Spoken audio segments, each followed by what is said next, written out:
தமிழகத்தில் வேட்புமனு தாக்கல் தொடங்கியுள்ள நிலையில் முதல் நாளிலேயே முதலமைச்சர் ஸ்டாலின், தாவேக தலைவர் விஜய் ஆகியோர் தங்களது வேட்புமனுக்களை தாக்கல் செய்தனர். தமிழக சட்டமன்றத்துக்கான 234 தொகுதிகளுக்கும் ஒரே கட்டமாக ஏப்ரல் 23ஆம் தேதி தேர்தல் நடைபெறவுள்ளது. இதில் திமுக கூட்டணி, அதிமுக கூட்டணி, நாதாக, தாவேக ஆகியவற்றின் 4 முனை போட்டி நிலவுகிறது. தமிழக தேர்தல் களம் சூடுபிடித்துள்ள நிலையில் சட்டமன்ற தேர்தலுக்கான வேட்புமனு தாக்கல் நடைபெற்றுக் கொண்டிருக்கிறது. வேட்புமனு தாக்கல் செய்ய வரும் வேட்பாளர்களுக்கு தேர்தல் ஆணையம் பல்வேறு கட்டுப்பாடுகளை விதித்துள்ளது. காலை 11 மணி முதல் பிற்பகல் 3 மணி வரை வேட்புமனு தாக்கல் செய்யலாம் என தெரிவிக்கப்பட்டுள்ளது. ஏப்ரல் 6ஆம் தேதி வரை வேட்புமனு தாக்கல் செய்ய அவகாசம் அளிக்கப்பட்டுள்ளது.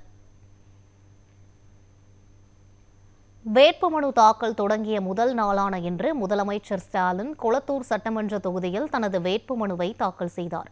இதேபோல் பெரம்பூரில் தாவேக தலைவர் விஜயும் தனது வேட்புமனுவை தாக்கல் செய்தார்.